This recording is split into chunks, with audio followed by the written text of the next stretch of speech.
You might think silence is peaceful. A nice break from the screaming kids, the neighbors' DIY projects, or the eternal hum of your fridge. But in a medieval monastery, silence wasn't peace, it was power, it was punishment. It was paranoia dipped in incense. Behind every quiet chapel door were men who had taken vows not to speak, even when someone dropped dead at dinner. Welcome to the world where coughs were scandalous, and spiritual enlightenment sounded suspiciously like control, because in these stone walls, silence didn't set you free, it shut you in.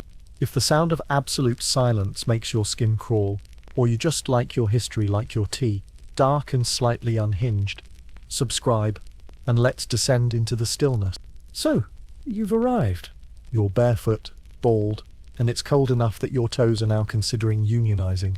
Welcome to your new life as a 12th century Benedictine monk, a man of God, silence, and a surprisingly high tolerance for gruel. Your hair was shaved into the classic, I'm extremely holy but also possibly the local jester look, the moment you took your vows. It's called a tonsure, symbolizes humility, allegedly. In reality, it mostly symbolizes frostbite and bad life choices.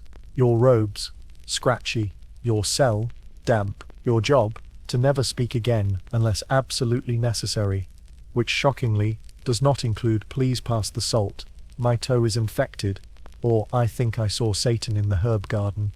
You're under the rule of Saint Benedict now, which sounds kind of majestic, like something carved into a marble archway by torchlight. It isn't. It's more like an obsessive medieval IKEA manual for how to live every single hour of your life in complete obedience, humility, and surprise, silence. It's 73 chapters of do this, don't do that. And if you do that, go confess to Abbot Grumpyface, and scrub the latrines with your tears. The rule was written back in the 6th century, but it's aged like a wine made entirely of vinegar and regret. According to Benedict, silence is golden, except not in the fun spa day, noise-cancelling headphones kind of way. No, this is you will listen, obey, and internalize every shame spiral in mute agony kind of golden. Let that sink in, because your voice won't be heard for a long, long time. And sure, silence sounds nice in theory. No traffic, no chatty co-workers, no one asking for your Netflix password. But the silence here, it isn't passive, it's performative. It's enforced. You aren't just choosing peace and quiet. You're surrendering your ability to speak, to joke, to scream if a rat bites you during compline, which by the way it might, because monasteries were not the pristine, echoing sanctuaries modern people picture when they light a lavender candle and listen to Gregorian chant. They were muddy, drafty compounds filled with men who hadn't bathed since Advent, half-fermented fish stew, and spiritual dread. The walls were thick, yes, but the silence was thicker. Take the dormitory, for example. Long wooden beds, lined up like a particularly sad IKEA catalogue for the chronically repressed. You slept fully clothed, because modesty, cold, and the off chance that Christ might pop in for a surprise inspection. But you didn't just sleep. You also listened. Every cough, every snore, every creak of wood, all without comment. Because commenting was a sin. Apparently, so was rolling your eyes too loudly. And let's talk about your day. Because ora et labor, pray and work, was less a motto and more a gentle threat. You prayed, then you worked, then you prayed about how much work you had to do. Rinse and repeat until death. Enlightenment or both. There was no water cooler, just a literal well. And you better not complain about drawing water from it for the 15th time before prime.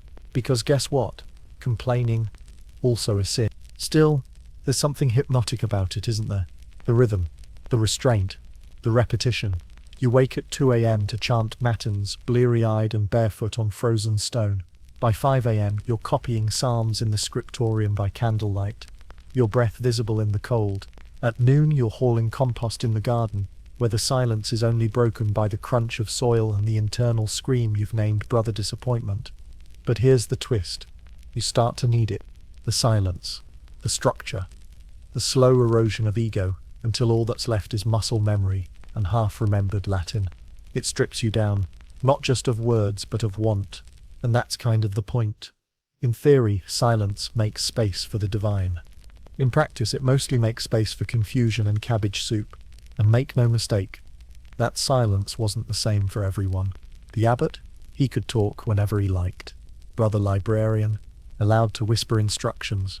Brother kitchen hand, mutely stabbing stale bread with spiritual fury. It was a hierarchy of hush, and you were very much on the bottom rung, somewhere between novice and sentient broom. But let's be clear, monks didn't hate silence. They feared what happened when it was broken, because words had weight. Saying the wrong thing could unravel years of discipline. A poorly timed amen could land you in penance. A single joke, that was flirting with damnation. And yet, didn't it all seem a bit theatrical? A bit ironic? A life built on the idea that silence brings you closer to God, enforced by an avalanche of rules, gestures, punishments, and a side order of spiritual gaslighting. There's something deeply human about it. The belief that if we can just shut up long enough, we'll finally hear something sacred. Or, at the very least, stop hearing ourselves. And in a world full of noise, of opinions, of endless scrolls and shouts, maybe that sounds appealing, even if it smells like mildew and regret. But silence? Real silence? That's not easy. That's not peaceful. It's terrifying. And you've just taken a vow of it. Welcome to the monastery. You're hungry, which is unfortunate because hunger is just another test here, like patience, obedience, and not screaming into the stone walls. It's mealtime at the monastery, which means it's time for the most awkward, anxiety-riddled dining experience in recorded history. The silent refectory. You shuffle in behind Brother Gerard, who walks like his knees owe him money. No one makes eye contact. No one talks. The air smells like wet grain and boiled root vegetables.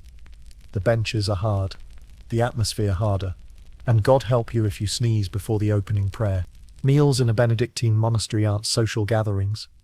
They're solemn rituals, designed not to feed you, but to humble you. To remind you, 3 times a day, that pleasure is a sin, digestion is a distraction, and joy has no place between bites of cold barley stew. At the head of the hall sits a solitary monk reading aloud from scripture. Not discussing it, mind you, just reading, slowly, endlessly. His voice echoes like a curse in a crypt. Psalms, sermons, sometimes the life story of a long-dead saint who fasted until his teeth fell out. Inspirational. This is called the collation. It's meant to nourish the soul while the body eats. In theory, it keeps your mind on God while your mouth wrestles with something that might once have been a turnip. In practice, it's like listening to a funeral eulogy while chewing on wool. No one talks. Ever. Not even to say pass the salt, which you wouldn't do anyway, because salt is expensive and joyless. Need something? You better hope you've memorized the monastery's approved hand gestures, a rudimentary sign language passed down from monk to monk, like a very boring secret code. Want bread? Mime it. Want water? Good luck. The gesture for water and washing feet looks suspiciously similar. Brother Cedric once confused the two, and spent an entire meal with a basin under his nose. He hasn't smiled since he left, and the silence doesn't stop when the food arrives. If anything, it intensifies. You eat in unison, chew in unison, swallow in unison. Heaven help you if your stomach gurgles. The man next to you once coughed mid-bite and was sent to scrub the cloister floor with a toothbrush carved from guilt. The food itself? Think prison cuisine meets medieval minimalism. Pottage, bread, occasionally cheese, if the cows were feeling generous. Fish on Fridays, sometimes. Meat, only for the sick or dying, which makes getting food poisoning a genuine career advancement. And it's not just the silence that's heavy. It's the spiritual paranoia. Every bite is a moral negotiation. Am I being too greedy? Was that second scoop gluttony? Is enjoying this lentil stew a betrayal of my vow of asceticism? Don't worry, it isn't. The stew is terrible. Let's not forget the speed. Meals are short. No one lingers. You eat, you pray, you leave. The whole experience is like speed dating death. If death had indigestion and an overwhelming fear of sneezing, still, every meal is a performance. A test. A spectacle of restraint. You think you're just eating cabbage? Nope. You're proving your worth to the divine, one silent bite at a time. And yes, Brother Bernard is watching. He sees how fast you chew. He knows you secretly dipped your bread in the stew, you monster. Reflect on that. Food, the most human of comforts, turned into an exercise in tension and guilt. In a place where you already don't speak, Even the act of eating has been weaponized into a monastic minefield. And yet, somehow, this silence becomes normal. You learn to read the room without looking, to chew without sounding, to want without asking. It's a sort of sensory exile, not just from others, but from yourself. You begin to dread meals. Not because you're not hungry, but because it reminds you of everything you've given up. Laughter, conversation, salt, warmth, joy, and the simple pleasure of saying, "This soup tastes like regret." Let that settle in your gut. Right next to the unchewed barley. But here's the real horror. You start to believe it's good for you, that this suffering has meaning, that the silence is purifying you. One awkward spoonful at a time. The noise of the world fades. All that's left is the scrape of your wooden spoon and the echo of your own penance. Until one day Brother Aethelred, new, nervous and hungry, accidentally mutters, "Amen," before the meal ends. The room freezes. The reader stops. Every head turns. A single word spoken. Just one. And just like that, Aethelred is gone. To the cell. To penance. To spiritual solitary confinement. Over one syllable. That's when it hits you. The silence isn't peaceful. It's loaded. It's policed. And, at mealtime, the one place where comfort should live, it's weaponized with terrifying efficiency. So go ahead. Take another bite of your shame salad. Swallow your prayers. And remember, the only thing louder than noise in a monastery is the silence that replaces it. So, here's the thing. Humans are noisy creatures. We grunt, we mumble, we gossip about whose sandals are missing. We are, by design, a species that blurts. But monks had to find a workaround. Enter monastic sign language, the world's most unintentionally hilarious game of holy charades. Picture it. You're not allowed to say bread, but you're starving. So you silently extend your hand, make a slicing motion with 2 fingers, then mime chewing like a very apologetic goat. If you're lucky, Brother Stephen understands you want food. If not, you might just be signaling that you're having a theological crisis involving cannibalism. Now, this wasn't a universal language. Each monastery had its own dialect, its own system of signs, developed organically, like fungus in a damp cloister. The Cluniac monks, for instance, are believed to have used over 200 signs, which is impressive until you realize about 42 of those signs were different ways to say "don't talk." Some were obvious. A circular motion near the stomach meant food. Touching the lips then pointing at the table meant "please." Or maybe I forgot how to be human. Others were delightfully specific. There were signs for cabbage, for washing, for the Book of Psalms, for the abb, but no sign for help. I'm emotionally unraveling, because apparently that wasn't a priority. And yes, monks trained for this. Imagine spiritual mime school. You, standing in the courtyard, practicing the sign for soup, like it's a sacred ballet. Get it wrong? You could signal blessing by mistake, and suddenly everyone's praying over your bowl like it contains the Eucharist. Awkward. But here's where it gets weird. The use of these signs wasn't just practical. It was spiritual. Silence was sacred. Talking was a temptation.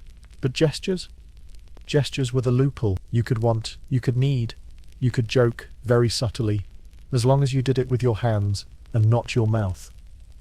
It was medieval spirituality meets interpretive dance, which brings us to a very unfortunate side effect: miscommunication. Brother Andrew once asked for butter using the hand signal for cow fat. Unfortunately, he did it with the wrong hand, and accidentally requested absolution for lustful thoughts. No butter. Just a week of fasting and suspicious side-eyes from Brother Clement. And while we're at it, let's talk about sass. Yes, monks could be sassy. Just silently. A raised brow here, an exaggerated gesture there. Passive aggression lived and thrived in the monastery, dressed in robes and very quiet disappointment. The spiritual mime routine wasn't just a tool. It was a language of nuance, politics, and the occasional petty grudge. Imagine a monk trying to communicate.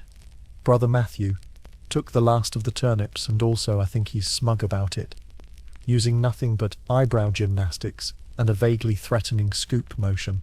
That's not peace. That's psychological warfare, just in wool. And yet, this system worked. In its own maddening, cryptic way, it worked. You got your cabbage, you found your book, you asked for the chamber pot, though not always successful. Over time, the monastery became a silent stage, each monk an actor in a slow, joyless pantomime with spiritual stakes. Let that image linger.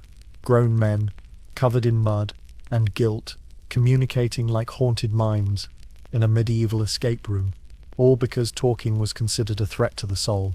Now here's the kicker. Monastic sign language may have paved the way for modern sign languages. It wasn't the same, and it wasn't designed for the deaf. But it normalized the idea that hands could carry meaning, that communication didn't always need a voice. It's an odd legacy for a system that began because someone somewhere decided that silence pleased God more than clarity.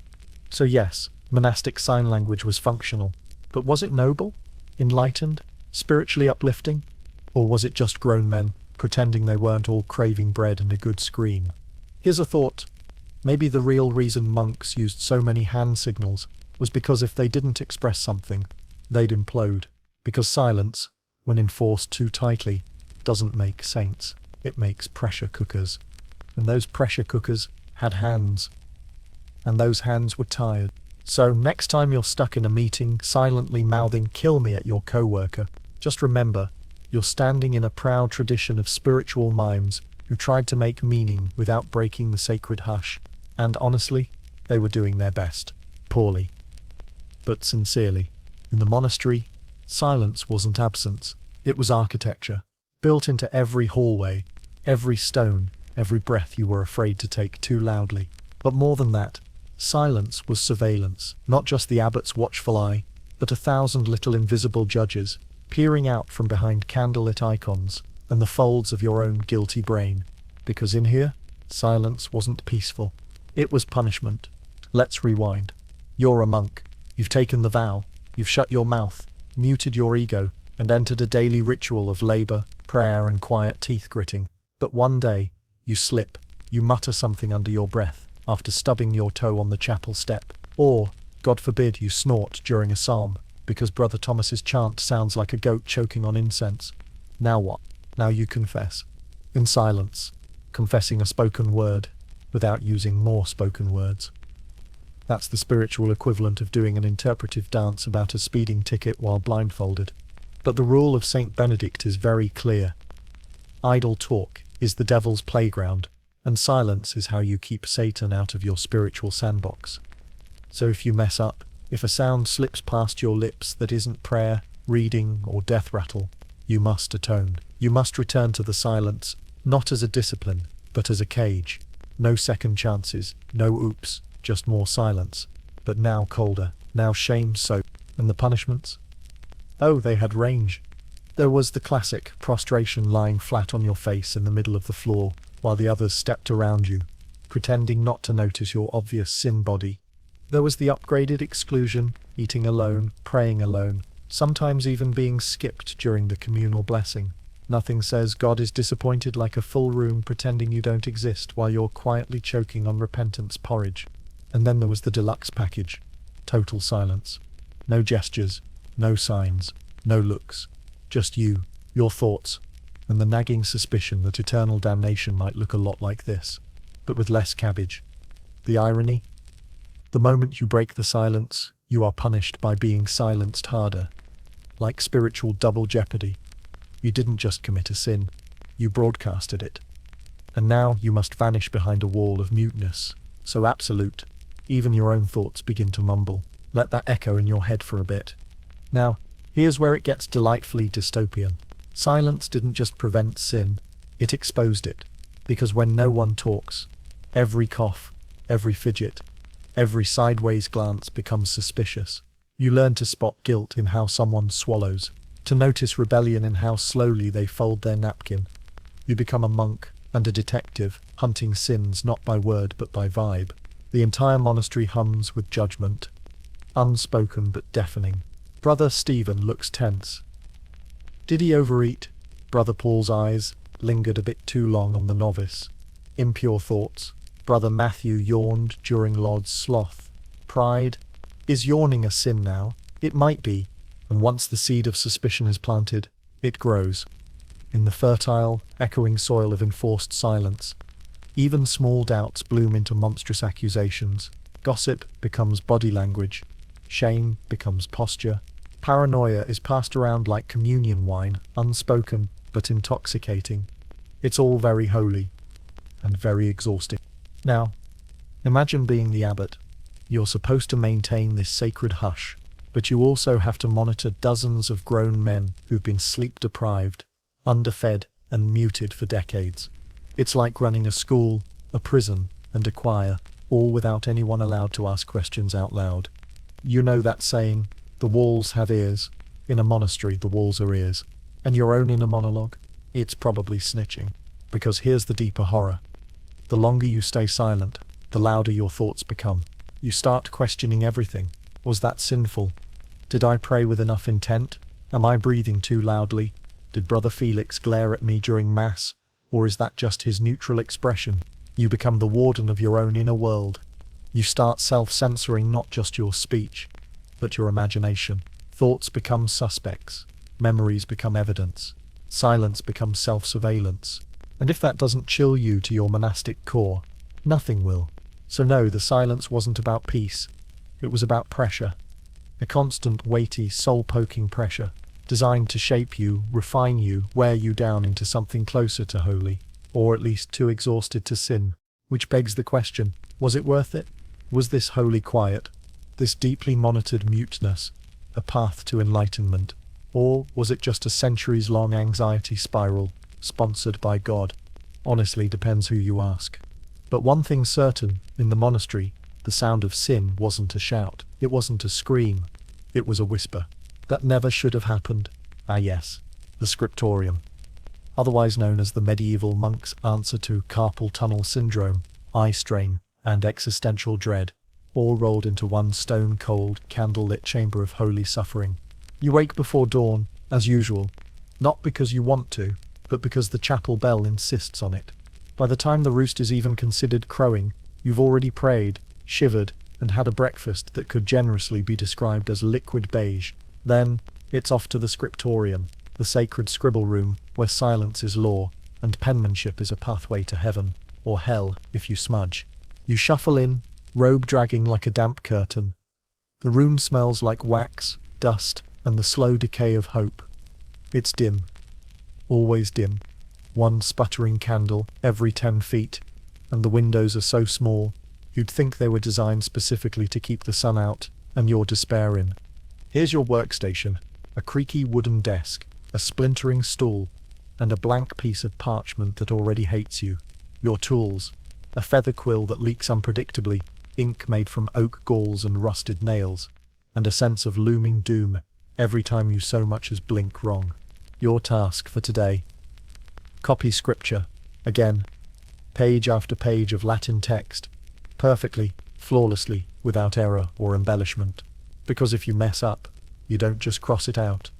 Oh no, that's not very divine revelation, is it? You start over, or worse, you fix it with elaborate marginalia that screams, yes, I made a mistake, and yes, I tried to make it look intentional. Please don't smite me.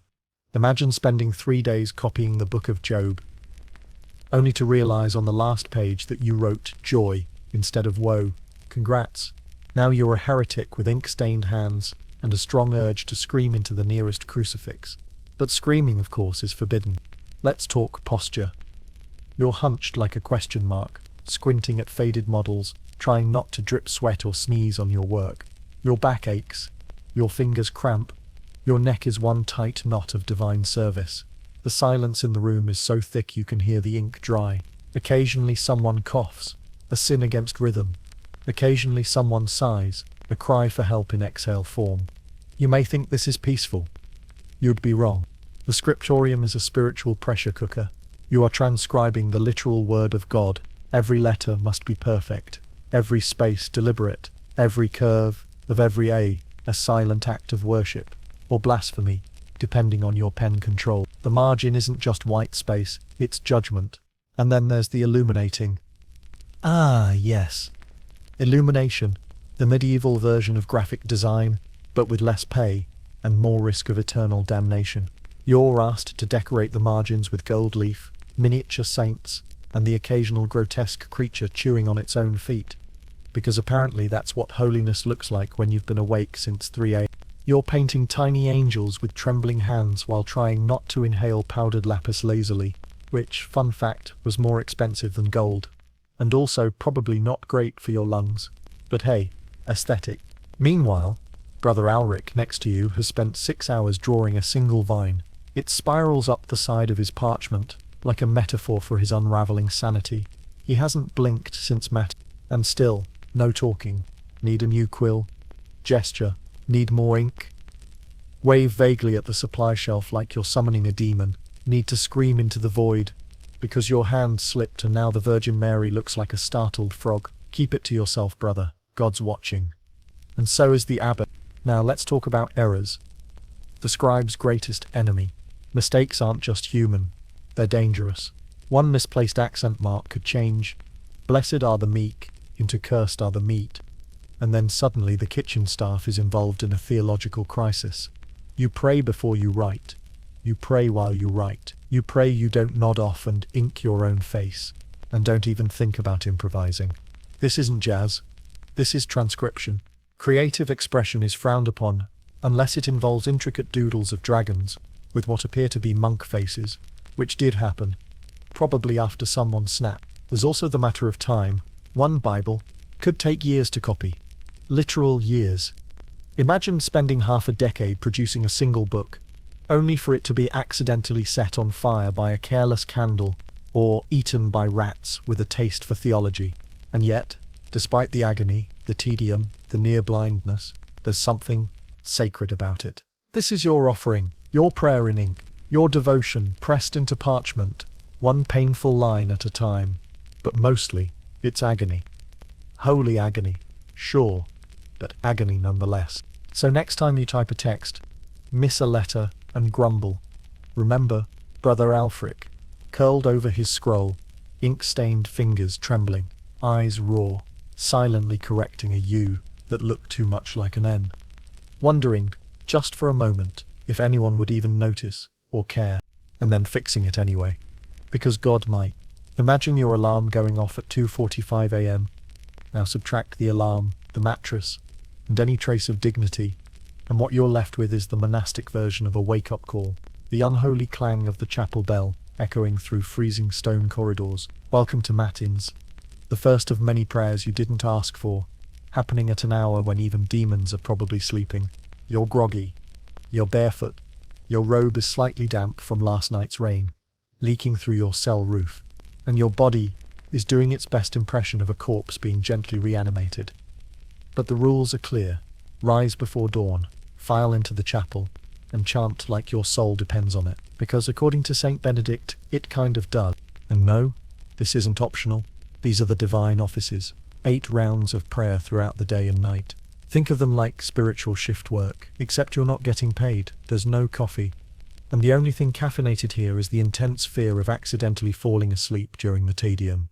So there you are, seated in the choir stalls, surrounded by equally zombified brethren. The candlelight flickers, casting dramatic shadows on everyone's gaunt, half-asleep face. Gregorian chant fills the air, the kind of droning, hypnotic melody that sounds like it was composed by someone who hadn't slept since the Nativity. You chant, you sway, you try not to collapse, all in Latin, by the way, which you don't technically speak but have memorized, like some holy incantation to keep the night at bay. It's beautiful, in that eerie, sleep-deprived, are we summoning God or a ghost kind of way. But underneath the reverence is a creeping question. Why? Why does God need you to sing to him at 3 a.m? Isn't he omniscient? Couldn't he just read your thoughts and let you sleep? Apparently not. Because this is about discipline, suffering, sacrifice, the kind of spiritual devotion that comes not from comfort but from sheer exhausted willpower. If you can praise the Lord while your brain is still dreaming about warm bread and secular freedom, then maybe, just maybe, you're getting somewhere. Let that settle in your bones, which by now ache in places you didn't know could ache. Now comes Lord's, the dawn prayer. Slightly more cheerful, but only in theory. You move directly from night worship to morning worship, like a holy endurance athlete fueled entirely by humility and vague abdominal discomfort. And here's the kicker. Monks did this every single night. No weekends, no exceptions. Illness might excuse you, but only if you're visibly dying. Otherwise, get up and get chanting. You begin to notice things. How the same verses hit differently in the dark. How the silence between psalms feels deeper, heavier. How Brother Ulrich always snores during Psalm 63. And no one has the heart to wake him. You start to feel the chapel breathing with you.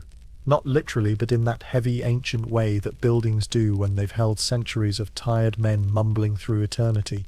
And yet, despite the misery, something strange happens. You find peace. Not the yay, everything is fine kind of peace, but a hollowed out stillness that exists only at 4 a.m. when your body has nothing left to give, and your spirit just floats. The chanting blurs into one long, aching sound, and you stop thinking. You just are one robe-wrapped ghost drifting through ritual and rhyme, and it feels holy. It also feels like you might throw up from sheer exhaustion, but mostly holy. Then, just as the sun begins to bleed across the horizon, it ends. You shuffle out of the chapel, your breath fogging in the cold morning air, and you wonder, was that enlightenment, or just severe sleep deprivation wearing a religious disguise? The line is thin and fading fast. You return to your cell. You don't sleep. You can't. The workday begins soon. Farming, copying, cooking, scrubbing the ever-pious chamber pots. But for a moment, there's silence. Real silence. Not enforced, not fearful, just still. You sit in it like a puddle, grateful, broken, blinking slowly as the world reboots around you. And maybe that's the point. Maybe midnight prayers weren't designed for clarity or joy. Maybe they were just a test, a relentless test of loyalty, of surrender, of how far you're willing to go for faith, or how much of yourself you're willing to lose for it. You're not sure anymore, you're not even sure if you're awake, but you keep going, because the bell will ring again, and when it does, you'll rise and chant and wonder. Someone has died. And true to form, no one says a word about it. No wailing, no whispered condolences. Not even a dry, well, that happened. Just a tolling bell, low and deliberate, echoing off cloister walls that have seen this happen 1,000 times before. The monks rise from prayer or work or sleep, and gather like silent shadows. One of their own is gone, and still, no one speaks, because in a medieval monastery, even death keeps its voice down. The deceased, let's call him Brother Theobald, is laid out in the chapel, wrapped in his habit, his hands folded, his face looking suspiciously peaceful for someone who's spent the last 40 years fasting, freezing, and mutely judging other people's posture during Vespers. Around him, candles flicker in practiced reverence. The air smells like wax, old wood, and something quietly fungal. There is no eulogy, no grand speeches. The silence isn't just tradition, it's law. Even now, grief must be orderly. Grief must be respectful. As if any emotion louder than a sigh might wake him back up and make this whole process awkward for everyone involved. The monks pray, in chorus. Gregorian chant, deep and slow, moving like syrup through stone corridors. It's haunting, the kind of sound that feels like it was designed to accompany the slow, formal exit of a soul. But even the chant is restrained, no frills, no improvisation, just a holy hum against the inevitability of death. Let that settle in your chest. Because death here isn't tragic. It's expected, prepared for. You spend your entire life rehearsing it, dying to your ego, to your desires, to your voice. So when actual death arrives, it's almost anticlimactic, like the final page of a very quiet, very uncomfortable book. The monks process, 2 by 2 through the cloister. The body is carried to the cemetery, usually just outside the monastery walls, marked with modest stones, and a deep sense of don't linger too long. There's no wailing widow, no dramatic collapse, just mud, prayer, and the hope that Brother Theobald's soul has skipped the purgatory line for sheer punctuality. Now here's a fun, if deeply unverified story. Brother Thomas, not exactly known for grace under pressure, once tripped during a burial, dropped a candle, and landed face first on the coffin. The candle sputtered out, the silence held, and afterward, he reportedly fasted for 7 days, repenting not the fall, but the snort he let slip when he hit the lid. True. Who knows, but absolutely believable. Because in the monastery, accidents happen, emotions happen, even humor. the forbidden kind, bubbles up in the least appropriate moments. But the response is always the same: repentance, silence, and maybe a little self-flagellation for good measure. After the burial, life resumes. Quietly. No wake, no feast. Just back to prayer, back to labor. Because death here isn't interruption, it's punctuation. A period at the end of a sentence you'd been writing for decades with ink, calluses, and relentless self-denial. But something changes. Even if no one says it. The silence thickens. The empty choir stall becomes a monument. You start to notice how Brother Theobald used to clear his throat during psalms, how he leaned a little to the left during matins, how his presence filled the chapel, even though he hadn't spoken in years. And now, he's gone, and the silence, somehow, is louder. There's no formal grief counseling in the monastery, no support group, no "how are you holding up?" whispered in the hallway. You process your feelings the monastic way. You suppress them, pray harder, and maybe dig the herb garden with slightly more aggressive shoveling. But grief leaks, even through vows of silence. It appears in the way someone lingers after prayer, in a pause before a hymn, in the single flickering candle, left burning a little longer than usual, in the chapel. So yeah, monastic death rituals weren't flashy, they weren't loud, but they were precise. They were choreographed. They were a final act of devotion, played out in robes and mud and soft unspoken mourning. And as you return to your cell that night, the air still thick with candle smoke and unresolved emotion, you lie awake wondering, when it's my turn, will they remember the way I walked, the way I prayed, the way I existed in all this silence? Probably not. But maybe they'll remember the way you accidentally broke wind during a funeral mass and repented for a full Lent. Rest in peace, Brother Thomas. We never forgot. For weeks, months, maybe even years, the silence holds. It wraps around everything: meals, prayers, even your dreams, like the world's most suffocating wool blanket. You forget what normal speech sounds like. You forget what you sound like. Your inner voice becomes your only companion.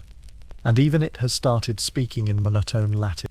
And then, someone speaks. Out loud. And it is terrifying. Because when silence breaks in a medieval monastery, it doesn't sound like freedom. It sounds like thunder cracking across a porcelain sky. It's unnatural, disruptive, almost obscene. A single syllable spoken outside the rules carries the same social weight as public nudity. Except in this case, you're clothed, mortified, and clutching a psalter like a medieval security blanket. It usually starts small. A whisper. A slipped word. A muttered "Amen" before the abbot gives the signal. And suddenly, bam, all heads turn. No one says anything, of course. That would only compound the heresy. But the judgment is immediate. Stifling. You can feel it clinging to your robe. And what happens next? Well, that depends. If it was an accident, you'll probably be assigned extra penance, a few days of silent reflection, ironic, some fasting predictable, and a humbling stint mucking out the latrines, classic.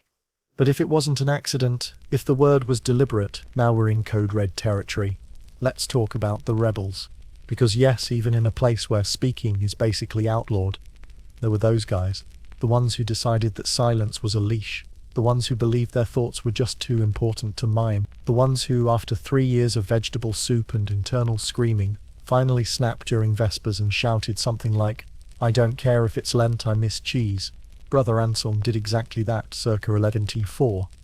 He was tired, constipated, emotionally brittle.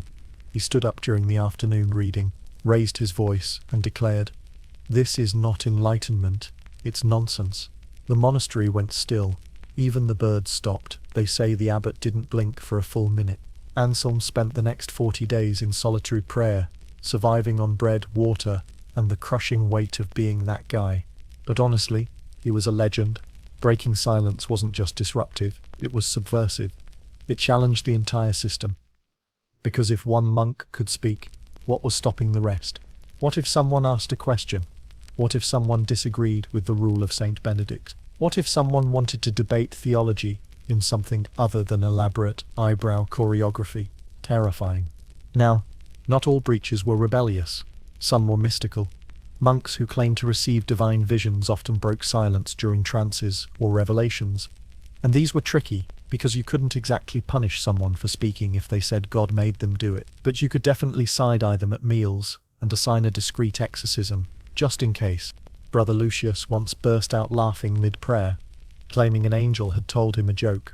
No one asked what it was, but his spontaneous chuckle became a whispered cautionary tale. Don't let joy in. It might be a demon in disguise. Then there were the emotional slips. Grief, pain, despair, a sob escaping during compline, a scream muffled in the dormitory after a nightmare.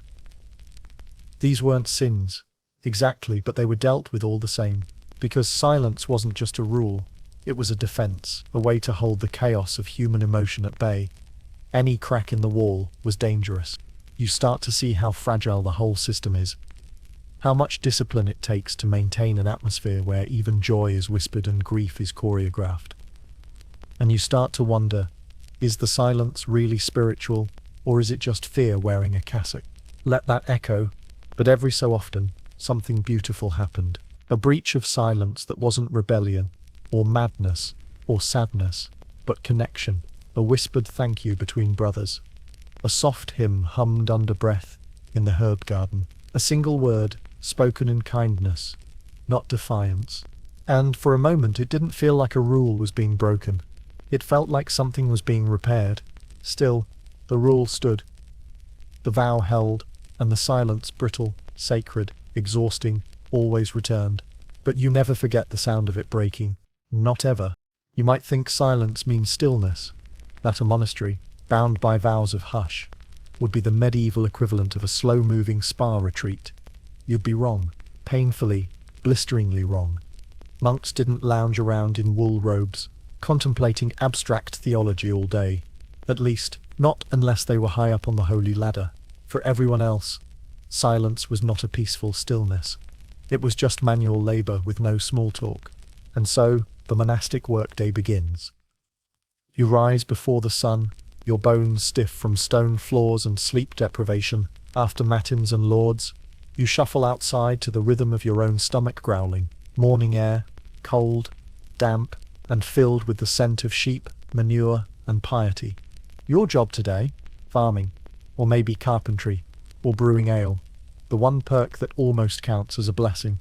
But whatever your assignment, you're doing it without a word, without a grunt, without so much as a passive-aggressive sigh in the general direction of Brother Bartholomew, who always manages to forget his shovel. So you dig, you haul, you sweat in silence. And it's the weirdest kind of quiet. Not empty, just tightly wound. You hear everything, the scrape of tools on earth, the rustle of robes, the tiny tesk of someone judging your hoeing technique with the intensity of a divine audit. But no words. You want to ask questions. How deep is this trench supposed to be? Are we replanting the cabbages, or exhuming a heretic? But you can't. So you point. You gesture. You mime your way through it like a religious interpretive dance. No one wants to be part of. And this isn't just the morning. The entire day is a sequence of silent labors. After farming comes repairs. After that, kitchen duty. After that, maybe some wine making if you're lucky, or latrine cleaning if you're not. And through all of it, still, no speaking. You haven't heard your own voice in weeks. At this point you're not even sure you have one. It's not like modern labor, either. There's no union, no breaks, and definitely no take your time. You work as long as daylight permits, broken only by the sacred bells calling you to prayer, which is somehow even more exhausting than compost duty. And yes, they kept track of everything. Tasks were assigned with militaristic precision. The abbot ran the place like a very pious general, except his army was made of underfed men in sandals, and his battlefield was a garden. You were expected to perform your work with diligence, humility, and worst of all, no complaining. But you do complain. Inside. Silently. Furiously. You compose entire speeches in your head. Rants, monologues, sarcastic one-liners you'll never get to say. It becomes your inner theatre, your only entertainment between shovels and blisters. You once imagined standing up at dinner and declaring, "Brethren, I am not spiritually enriched by washing Brother Lucian's laundry for the third day in a row." But instead you just keep scrubbing, muttering your revolutionary thoughts to the soap bubbles. And yet, something happens. As the hours pass, you begin to lose yourself in the rhythm. The silence, at first oppressive, becomes strangely meditative. Your body aches. Yes, your fingers are blistered. You've got dirt in places you didn't know had pores, but your mind quiets. Not because it's peaceful, but because it's tired of arguing. Without chatter, without distraction, the work just is. You stop narrating it, you just do it. Pull the weeds, stir the pot, stack the wood, again and again, until the task becomes a prayer. Let that land. Because that's the entire philosophy, right? Ora et labora, pray and work. Work becomes prayer. Prayer becomes habit. Habit becomes identity. It's not about productivity, it's about surrender. Even if surrender smells like spoiled turnips and your knees haven't felt dry since Easter. But don't romanticize it too much. This wasn't all noble suffering and transcendence. It was exhausting, demanding, often pointless. You dig trenches only to refill them, repair walls that collapsed again next season, spend an entire afternoon bottling ale you weren't even allowed to drink. Unless you were old, sick, or extremely sneaky. There were moments, brief, fleeting moments, when you questioned everything. Was this what God wanted? Did he truly need you to fold laundry in silence while fighting back tears of boredom and lower back pain? Was salvation achieved by hauling a wheelbarrow full of spoiled apples to the pig pen? But the bell rings again. You drop your tools, you bow your head, and you walk quietly, reverently back to the chapel. Because the answer doesn't matter. Only the work does. You've spent the last several years in a place where silence is sacred, porridge is punishment, and spiritual fulfillment smells faintly of mildew. But outside those towering monastery walls, there's a whole medieval world, loud, chaotic, and scandalously interesting. And yes, dear brother, you are starting to miss it. Not that you're allowed to say so, of course. Vows are vows. You can't exactly stroll up to the abbot and whisper, "I miss women, bread with flavour," and conversations that don't involve miming for cabbage. No, that would be frowned upon. Deeply. But the feeling's there, tucked under your scapula and growing like mould on last week's lentils. Let's start with the noise. Out there, the town is alive. Markets bustle, bells clang, drunks yell, gossip flows like poorly made ale. A donkey might bray mid-sermon. A street preacher might scream about fire and damnation while someone else tries to sell you eel pie. It's filthy, it's sinful, it's beautiful. And here you are, sitting in the cloister garden, pruning herbs in silence like a rejected background character in the Bible. Even the animals seem to know. Birds chirp louder outside the walls. Dogs bark with reckless abandon. Inside, everything is hushed, controlled. As if sound itself has been excommunicated. You catch yourself pausing sometimes, listening to the faint echoes of life beyond the monastery, a lute, laughter, maybe even singing. And it stings. It's not just the noise you miss. It's the unpredictability, the messiness of people, the spontaneity of it all. You remember it daily, the clamour of festivals, the scent of roasted meat, the blur of colour and chaos at a wedding feast. Here, every robe is brown, every meal is beige. The most exciting thing that's happened in weeks was when Brother Oswald tripped during Compline and said, "Oops," before bursting into tears. But here's the twist. You're not the only one. You start noticing the sideways glances, the way Brother Lucian lingers near the gate a little too long, the way Brother Marcus seems overly invested in the delivery schedule of parchment from town. Even the abbot has a private stash of letters from the bishop. Read with the kind of interest that suggests the outside world hasn't entirely lost its allure. They all miss it. The world, the life before, the sounds and smells and sins they swore to forget, and yet because leaving isn't easy. Monks don't just quit. You can't hand in a resignation scroll and go become a fishmonger. You took vows, eternal ones, and breaking them isn't just career-ending, it's soul-threatening. But that doesn't mean temptation doesn't knock. Sometimes, literally, pilgrims arrive, messengers, nobles on retreat. They bring stories, rumours, scraps of music. You catch glimpses of women veiled, of course, but still a reminder of something long forbidden, and it feels like someone shaking the bars of your self-imposed spiritual prison. Let that simmer. Because silence, it turns out, isn't just about keeping quiet.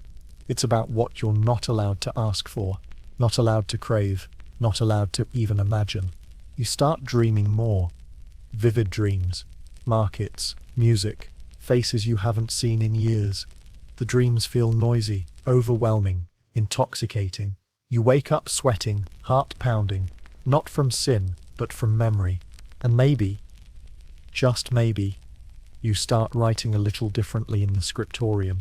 A flourish here, a cheeky marginal doodle there, a little rebellion, disguised as devotion, because the world might be outside, but it's not gone. It lives in your hands, in your breath, in the small, sacred act of remembering. There's a rumor about Brother Petrus. Supposedly he once snuck out for a single night, went to the village, heard music, danced, laughed, ate something fried, then came back, never spoke of it. But his chanting has been suspiciously upbeat ever since. Is it true? Probably not. But you cling to the story like a relic. Proof that escape, however brief, is possible. Because here's the truth. No one says out loud. Monastic silence doesn't just separate you from noise. It separates you from life. It filters reality through a narrow, prayer-soaked funnel. And sometimes, on a still afternoon, that funnel starts to feel like a noose. But you stay. You prune the herbs. You chant the psalms. You smile when the lay brothers bring news from town, even though your chest aches from curiosity. Because leaving is terrifying. But staying in silence while the world sings just out of reach might be worse. Meet Brother Ethelred. He's 17, freshly shaved, and currently questioning every decision that led him to this cloistered pit of spiritual despair. His sandals are too big, his robes itch. He's had cabbage soup for 9 meals in a row, and worst of all, he can't talk about any of it. Because Brother Ethelred is a novice monk, which means he's at the bottom of the silent totem pole, beneath the donkeys, the dust, and that one cloister cat who stares at everyone like it knows your secrets. His first day began with a bell. His second began with tears. Now, it's week 3, and Brother Ethelred is one minor inconvenience away from screaming into the nearest font of holy water. You watch him struggle. Because in the monastery, struggle is silent and very public.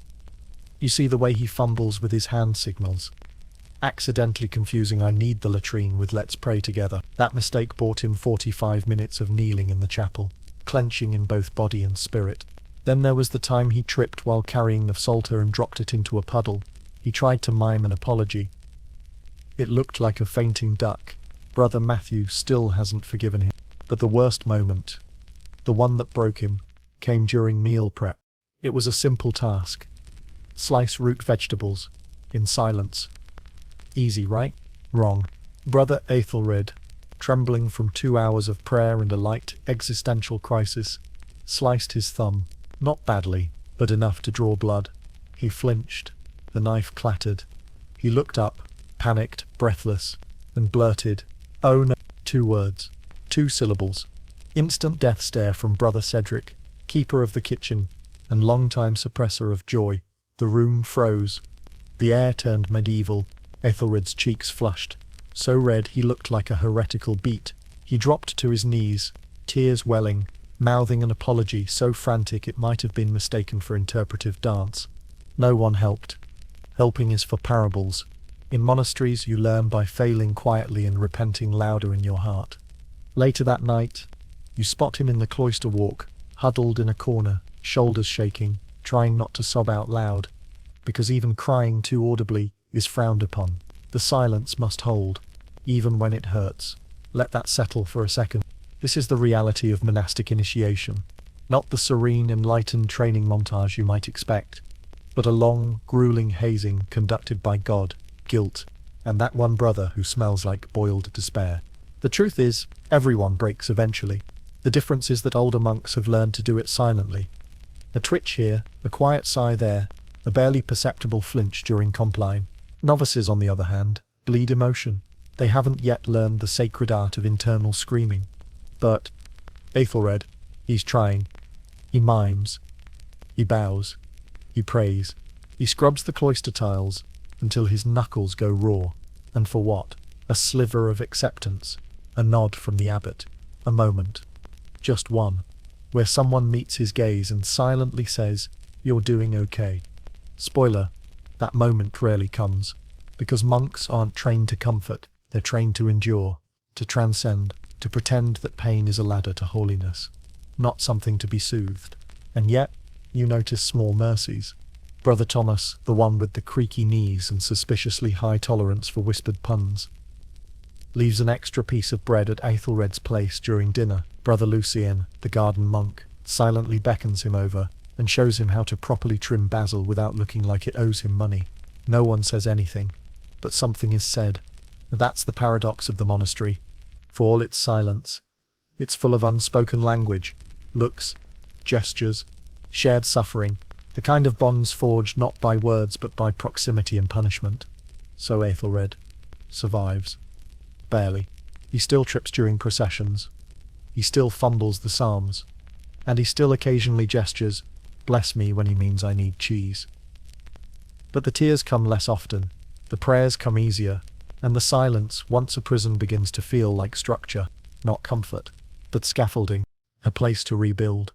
He won't forget the pain, the shame, the sheer absurdity of sobbing alone over a sliced turnip. But he'll also remember the hand on his shoulder during evening prayer, the quiet nod from Brother Cedric, yes, that Brother Cedric, when Aethelred finally managed a full day without bursting into anxious mime. And you? You see yourself in him? The fear, the hunger, the small, flickering hope that maybe, just maybe, you'll make it through without losing your soul or your voice. Let's take a moment.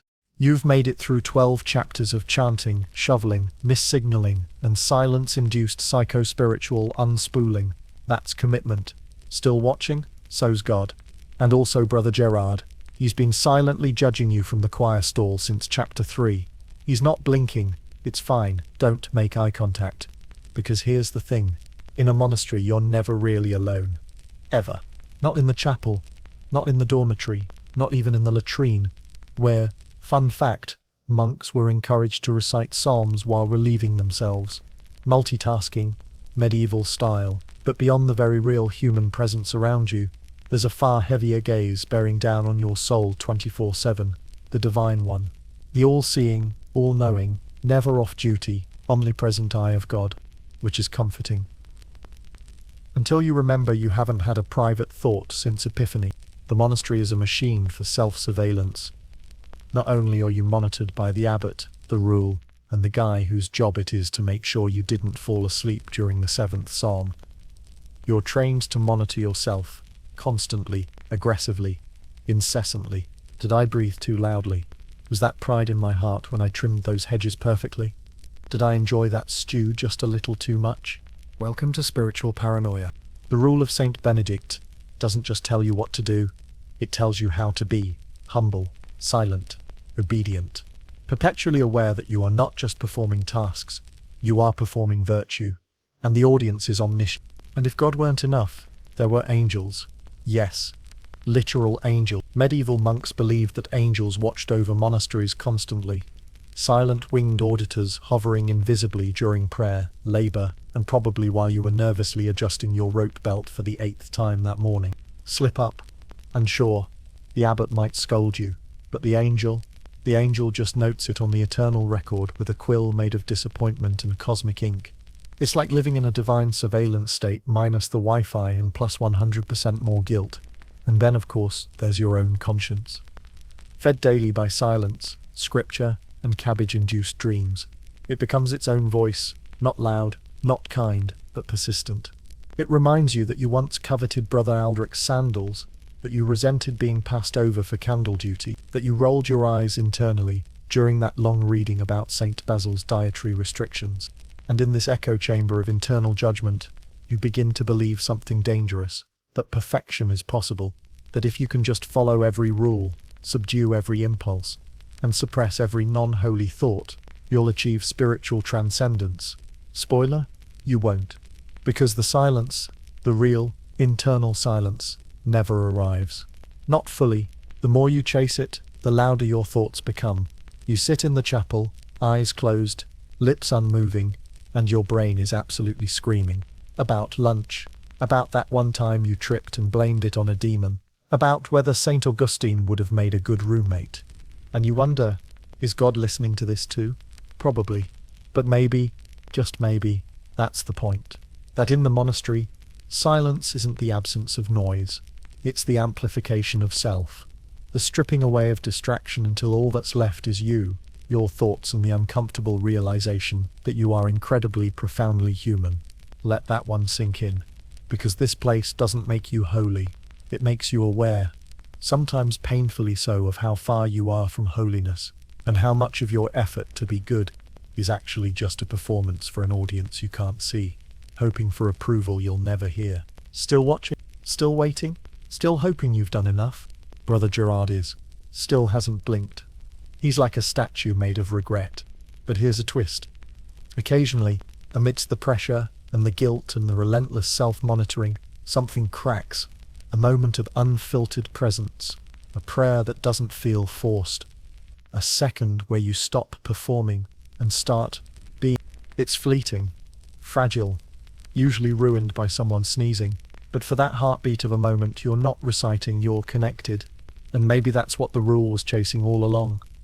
Not robotic perfection, but the chance, however brief, to meet the divine in stillness.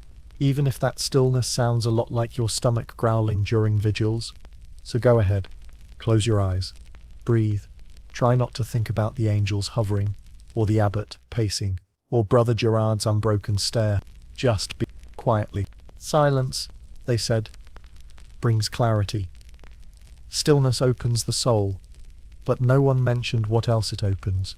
Because, after enough nights chanting alone by candlelight, surrounded by the echoes of your own breathing, the line between the divine and the deeply unhinged begins to blur. Welcome to the part of monastery life they don't sing about. The part where holiness starts to look suspiciously like hallucination. It begins subtly. A flicker of movement in your peripheral vision. A cold breeze that shouldn't exist in a windowless chapel. You dismiss it, of course. Probably just Brother Cuthbert, passing gas again. Happens. But then the dreams begin. Vivid, unrelenting. A burning bush that speaks Latin. A choir of angels with Brother Gerard's face. The Virgin Mary riding a donkey through the refectory, looking deeply unimpressed. You wake in a sweat, unsure if it was divine revelation or last night's cabbage fermenting in your subconscious. And you're not alone.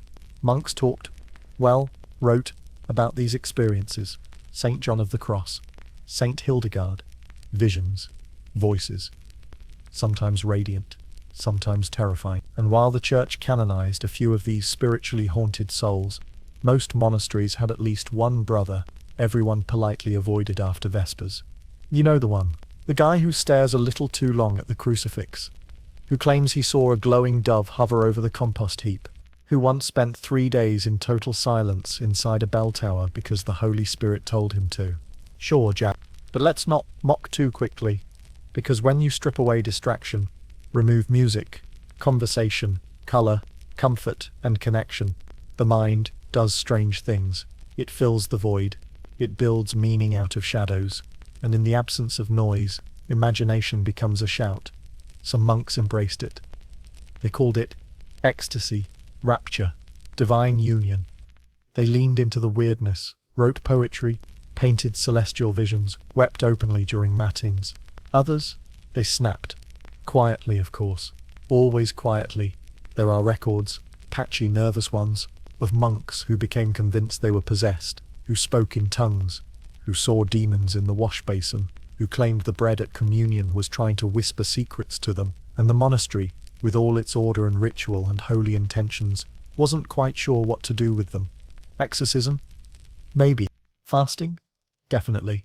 More silence? Always. And that's the rub. The system didn't have room for mental illness. It had no vocabulary for trauma, no understanding of psychology, no margin in the rule of St. Benedict that read, break glass in case of existential spiral. So everything got spiritualized. Every tremor of the mind was labeled as either holy vision or demonic attack. Which, if your brother Aethelred, who's already crying in the herb garden twice a week, is not exactly comforting. Let's not forget the night attacks. What we'd now call sleep paralysis, common in medieval accounts. A monk wakes, frozen, chest tight, shadows pressing in. He prays, he weeps, he tries to shout, but the vow holds, and somewhere in the dark, he's certain a demon is sitting on his chest, laughing softly. Or maybe it's just Brother Lucian's snoring. Either way, terrifying. But still, the monastery embraces these moments, catalogues them, ritualizes them. Because in a world where silence is sacred and solitude is virtue, anything that bubbles up in the absence of distraction must be holy, right? Even if it feels like a panic attack in a choir stall. Even if your vision sounds eerily like a suppressed memory. Even if your deepest spiritual insight is, I am very, very tired, and probably need to eat something that isn't boiled leaves. Let that sink in. Because the silence, in its relentless stillness, doesn't just strip away noise. It strips away you, and what's left, the raw, quiet, pulsing core of your being, is vulnerable. It's open to God, sure, but also to fear, to grief, to the things you buried so deep, even Brother Gerard hasn't noticed them yet. So yes, you might start to see things. You might start to feel things. You might start to wonder if the holy isn't whispering through the silence, but haunting it. And maybe that's the truth.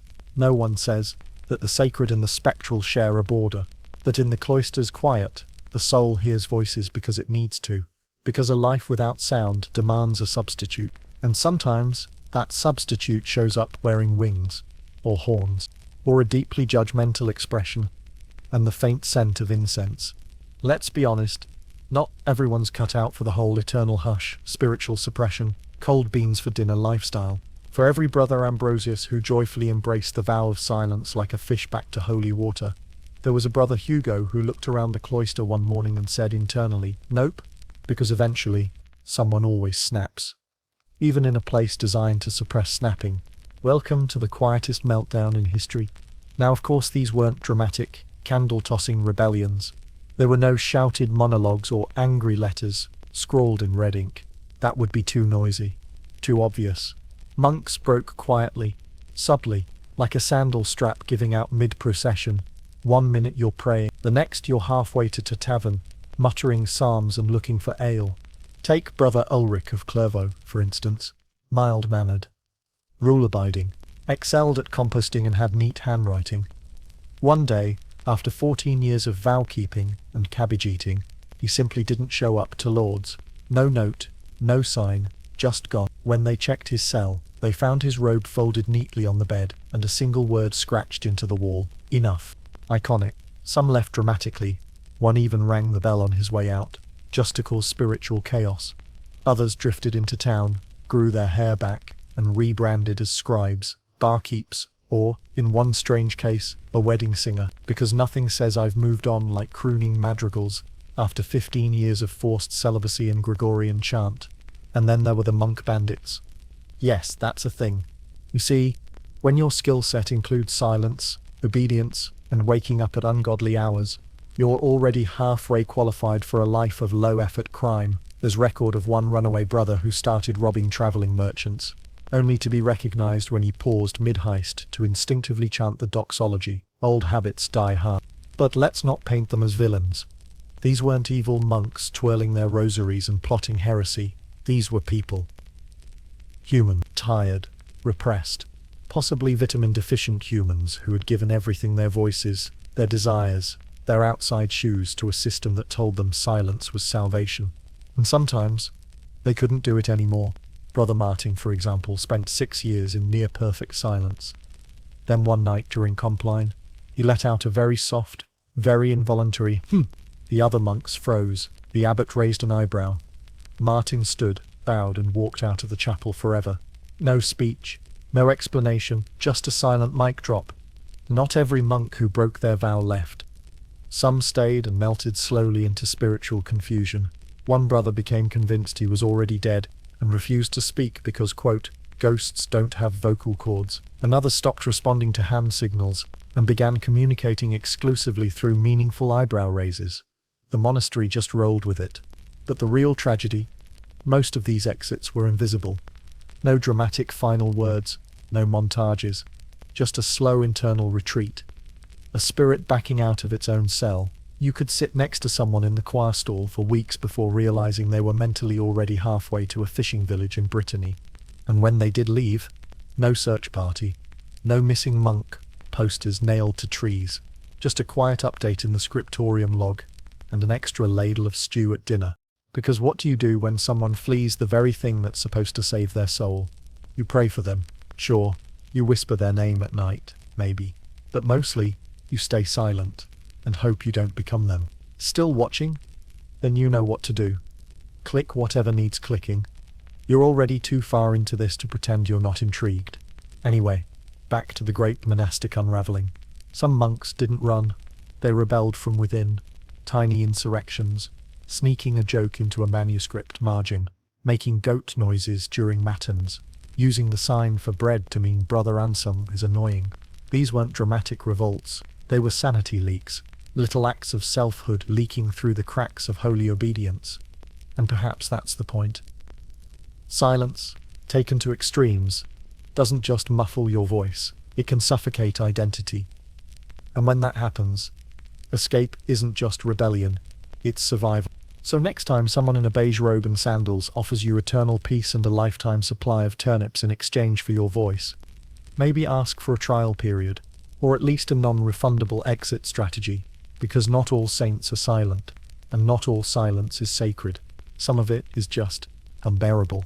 Let's slow down, because after all the monks, the madness, the barely edible stew, and the deeply repressed emotions, it's time to ask, what did all that silence do to people?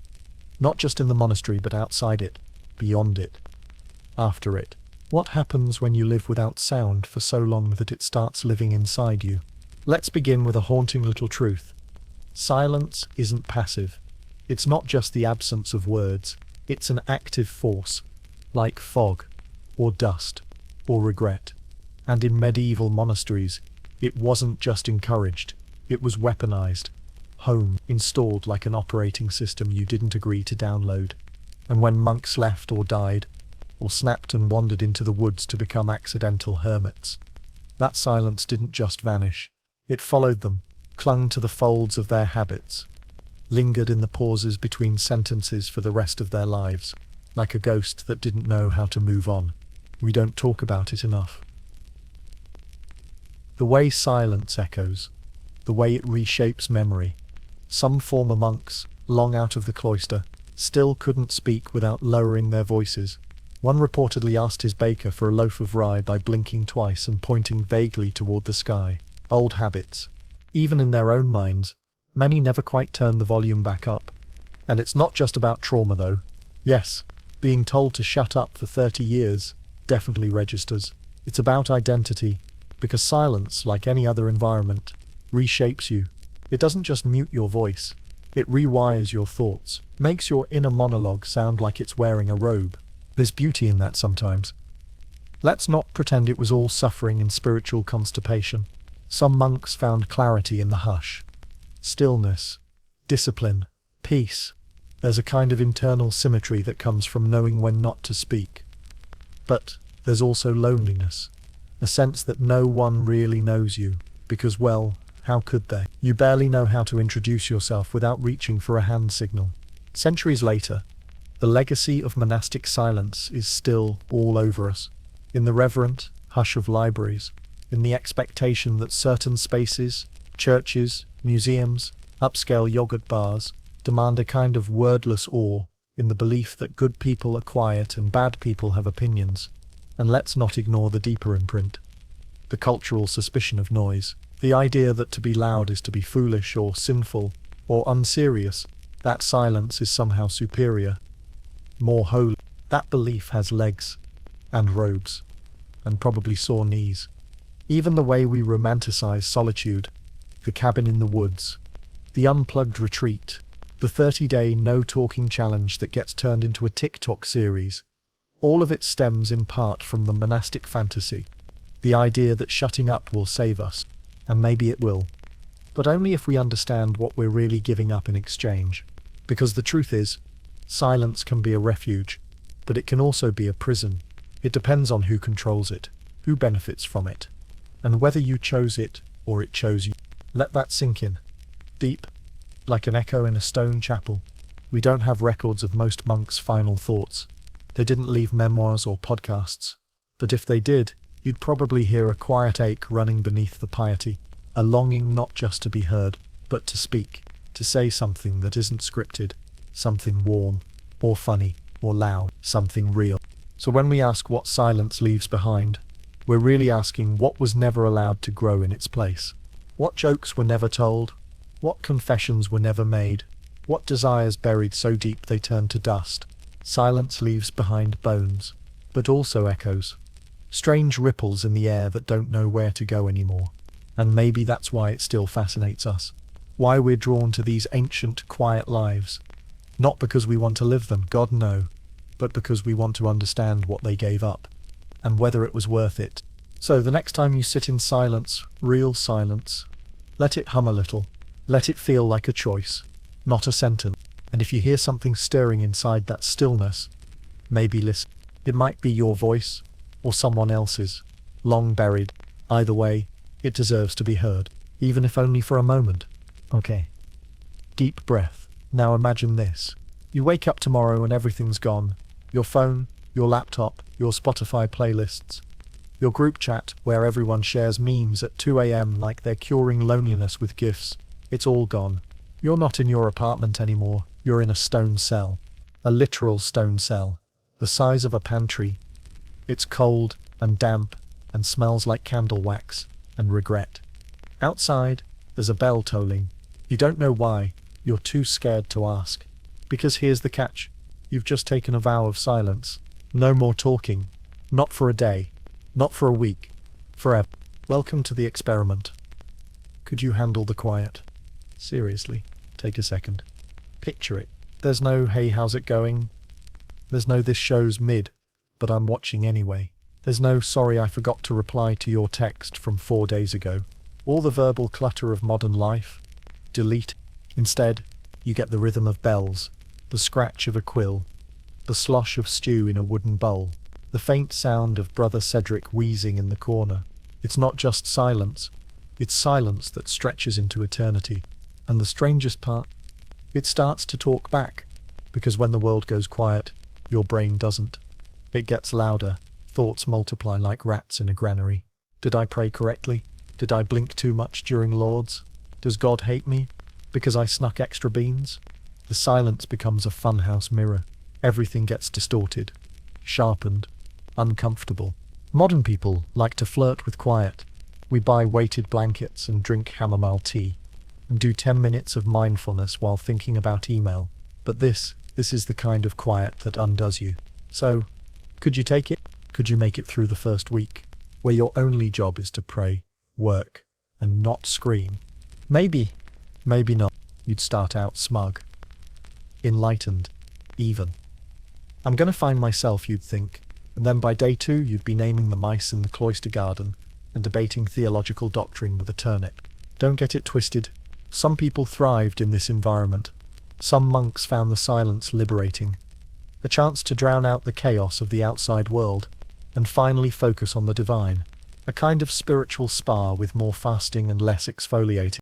But for most, it was agony, because silence isn't just about not speaking, it's about not being heard, and when that lasts too long, it eats you from the inside out. Remember Brother Aethelred, from chapter 11. Cried in the cloisters, couldn't figure out how to sign latrine. That's not fiction. That's emotional realism. That's what it feels like to be cut off from the basic human act of sharing your brain with someone else. And here's the kicker. Monks didn't just stop talking to each other. They stopped talking to themselves. Inner dialogue became confession. Every thought, a potential sin. Every silence, a test. So again, could you take it? Could you walk past someone you care about every day and never speak their name? Could you pray for hours on cracked knees, whispering nothing, while hoping it somehow gets heard? Could you live with the version of yourself that emerges when there's no noise to drown it out? Because that's the real question. The silence wasn't scary because it was loud. It was scary because it revealed you, unfiltered, unmasked, unsupervised. And let's be honest, that's worse than Gregorian chants at 3 a.m. Let that sink in. And now, in a twist of cosmic irony, You're watching a YouTube video on a glowing screen, probably in bed, maybe with a snack, maybe with half an eye on your notification. And you're thinking, I could totally do it. I love quiet. Sure you do. Now go try it. No talking, no humming, no whispering, for one full day. And if you accidentally make eye contact with someone at the grocery store, you better hope you've got a good monastic sign for, I'd like to return this kombucha, please. Truth is, most of us would last maybe 6 hours. Top. We are noise-dependent creatures. We fill silences the way a toddler fills a crayon wall. We hate the blank space. But monks, they stared into it, lived in it, breathed it, and sometimes found something sacred there. Other times, they lost their minds. But hey, what's spirituality without a little madness? So ask yourself one last time, could you handle the quiet? And more importantly, what would it reveal about you if you tried? Silence didn't die in a monastery. It got a desk job. It put on yoga pants, bought a soy candle, and started charging $249 for a mindfulness retreat where you pay to not talk. Somewhere along the line, the medieval vow of silence got a rebrand. Now it's quiet luxury, but make no mistake, that eerie hush still echoes down the halls of human behavior. And it's weirder than ever. Because here's the thing. Monastic silence never really disappeared. It just slipped into your therapist's office. Your noise-cancelling headphones. The awkward pause in a group chat when someone types lol but no one replies. That's not progress. That's a reskin. Silence used to mean discipline, devotion, divine presence. Now it means anxiety, passive-aggressive vibes, or, best-case scenario, please turn off your cell phones, the performance is about to begin. Let's rewind. In the medieval cloister, silence was control. It wasn't polite. It was enforced. And it didn't feel spiritual. It felt like duct tape on the soul. You weren't quiet because you felt holy. You were quiet because you were being watched. By God, by Brother Ambrose, by yourself. The absence of noise was a test. Can you shut up long enough to be worthy? Today? Same deal, just subtle. You're not chanting psalms at 3 a.m. anymore. You're journaling. You're not copying manuscripts in a freezing scriptorium. You're staring at your Google Doc wondering if your boss hates you. You're not terrified of breaking the rule of Saint Benedict. You're just trying not to say something dumb in the group Zoom. And when someone does break the silence, whether it's a monk in 134 or a co-worker sending "Can we hop on a quick call at 4:58 p.m., the ripple is the same. A gut-deep panic. A little internal scream. Why?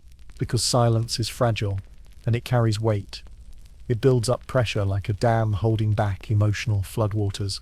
Once it cracks, even a little, everything pours out. Regret. Fear. That weird thing you said in So, yeah, maybe Brother Cedric wasn't so different from you after all. Look at social media. Silence, there isn't peace, it's punishment. You get ghosted, you spiral. You delete a tweet, you sweat. Silence used to be a monastery's highest virtue. Now it's just the void after you say something brave and get no likes. And those who seek modern silence, they're often chasing what monks endured, a break from noise, from capitalism, from comparison. It's cute, really. People used to beg for conversation. Now they pay for silence like it's a spa treatment. Let that sink in. We've inherited the monastic reflex. We crave quiet, but only when we control it. We want the peaceful version, not the punishing one. The curated, candle-lit, latte-accompanied flavor of silence, not the raw, terrifying echo chamber that medieval monks marinated in for life. But here's the kicker. Even our curated silence is performative. We post about our silent retreats. We share pictures of our unplugged weekends. You know what monks didn't do? Brag about it. There was no 12th century scroll tagged Mindful Monday. You just shut up and prayed, or shoveled compost in the rain. The monastery didn't market silence. It weaponized it. So what does that leave us with? A world that fears noise, yet drowns in it. A culture that romanticizes stillness, but can't sit through a red light without refreshing notifications. And somewhere, deep in that contradiction, the monastic echo lives on, in the tension before a funeral speech, in the hush before a breakup, in the breath you take before telling someone you love them, in all the tiny spaces where silence still matters, where it still means something. So no, silence didn't fade away. It adapted, got sleeker, more neurotic, less Latin, more lowercase affirmations. But the core is the same. It's not just about the absence of words, it's about what happens in that absence. Reflection, reverence, occasionally, a total emotional breakdown next to a cloistered goose. And hey, if this series has taught you anything, maybe it's that silence isn't scary because it's quiet. It's scary because it listens. And in a world that won't stop talking, maybe the monks were right to fear it.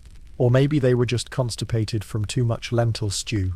Either way, the silence is still here. Still watching, still waiting. So when your screen goes dark and the narration fades, ask yourself this: what echoes in your silence? And what would you hear if you finally stopped talking? Thanks for making it to the end.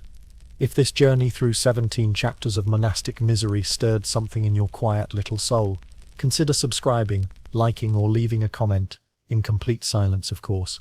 God and Brother Gerard are watching. If this journey through echoing corridors, awkward sign language, and spiritually induced insomnia made you appreciate your noisy world just a little more, hit that subscribe button, like Brother Cedric hits the prayer bell, and remember, sometimes the scariest sound in history was nothing at all. Stay weird, stay curious, and maybe keep talking while you still can.